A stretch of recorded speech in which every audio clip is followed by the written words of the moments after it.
Hey team, what is rest? Let's talk about it. How do you do it? How do you work it into your life? What's a healthy way to have a good balance of rest as well as work in your life? I am sharing this because it was and still is probably one of the most impactful things that I've gotten to experience, and has shaped a whole lot of what I do. Also, this is not mine.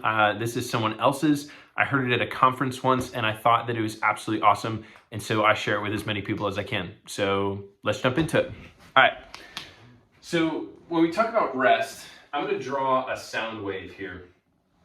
So when a sound wave hits, if you were to make a single sound, it would peak and then it would dip and then it would peak less, dip less until we kind of fizzle out here. Now, above the equator here is going to be your calling. And below is going to be your rest. So, and we think about this, just with calling and rest, if you are called to do something, so you hit a calling, and when I talk about calling, I'm not talking about like your job. I'm talking about what the Lord has called you to do. Like when you're really fulfilling the purpose that it is that you've been called to do.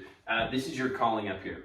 So if you're called to do your calling and then you do not rest appropriately, then the next time that you're called to do something, you can't hit the calling as high as you did before because you've not filled your cup in order to pour it out.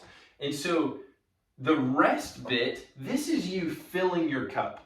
This is you saying, all right, I'm gonna take it in, I'm gonna rest, I'm gonna be fully prepared, ready to go. And then when I'm called to do what it is the Lord has called me to do, I will have the energy, I'll have the motivation, I'll be in a place where I can pour my cup out for the sake of His purpose for me. And so if you look at this, if we're called and then we don't rest appropriately, the next time we're called, then we rest even less the next time we're called. So what would we call this down at the end here? It's burnout. We've all felt burnout. We know what that feels like. And that's what's happening, is we are just continuously pouring out our cup without adequately refilling it. And so there is an alternative to this. And this is what this would look like.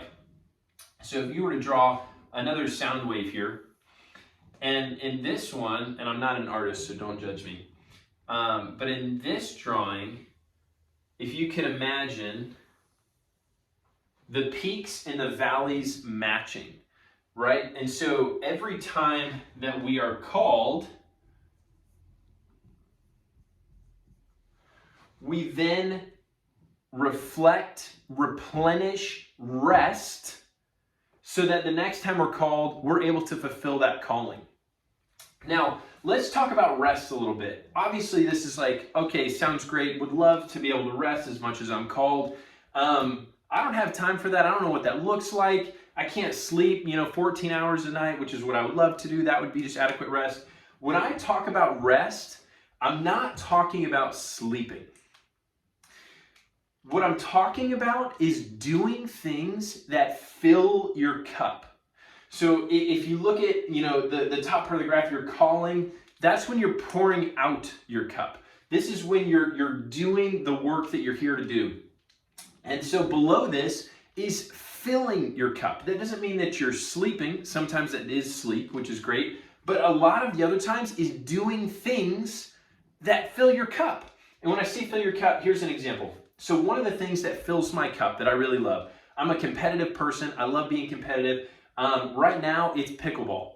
I like playing pickleball. It's super fun for me. Whenever I go out, the people always shout, no, I'm just kidding. But whenever I go out, I love it. It's super enjoyable, the experience of playing pickleball. I get better, I compete, it's awesome.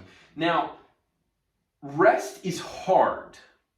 It's not something that's like, oh yeah, I just always have the time to do that. But let me tell you a story real quick. So when I was, there was one week, I had like a really stressful week at work, and it was just, it was going on, and I knew that I just wasn't in great spirits by the time the weekend hit. And so Saturday rolled around, or I guess it was Friday night, and I was like, hey, and I was talking to my wife, and I was like, hey, would it be okay if tomorrow morning, Saturday morning, I went out and played pickleball? And my wife, being the amazing woman that she is, was like, yeah, I would love for you to go play pickleball. And I was like, thank you so much. I went out Saturday morning. I spent a couple hours, went out early so that I would, still be home and have some of the day. But went out, played for a couple hours. And then when I came home, man, we had like the most awesome day. I had a great time with the kids. We went out to the park. We went on a walk. I jumped on the trampoline. And my wife, she looked at me and she was like, man, I am so glad that you went out and played pickleball this morning, because when you came home on fire, and we just had like an awesome day with you because you were bringing your best. And so that's what rest allows you to do. When you're able to fill your cup, you can pour it out in a way that is significant, that the people around you deserve. And so by you not prioritizing your rest, you're not giving the people around you what they deserve, and that is your best self. So by not resting, what are you being? Selfish. You need to prioritize your rest. If you're not doing that, then you're not able to fill the calling that the Lord has for you. Now, there's a couple biblical references here too that I think are just so cool. So let's talk about that for a second. If you read Genesis, each day the Lord works in his creation story. And so, but if you read it, it says, it'll say, there was night, then there was day 3. There was night, then there was day 4. Meaning each day begins with night. There was night and then there was day. Now, Adam was created during the day, and then he had a full night's rest before the Lord called him to do work.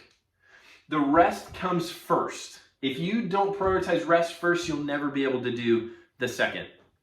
And so my encouragement is, find the things that bring you rest. Find the things that fill your cup so that you can show up the very best way that the Lord has created you to show up for all the people around you. For your spouse, for your kids, for your community, for the people that rely on you every day, for your work. If you do this well, guess what? You're going to do this even better. So that's my encouragement. Rest well. Think about it. Spend some time working it into your schedule so that you have the opportunity to do this. Because we don't want to sit here. Burnout stinks. It's the worst. And so this is where I want you guys to sit. So that's my encouragement today. I hope that this was insightful. I know that it was super helpful for me. So I hope that it blesses you in the same way that it did me. All right. Thanks, guys.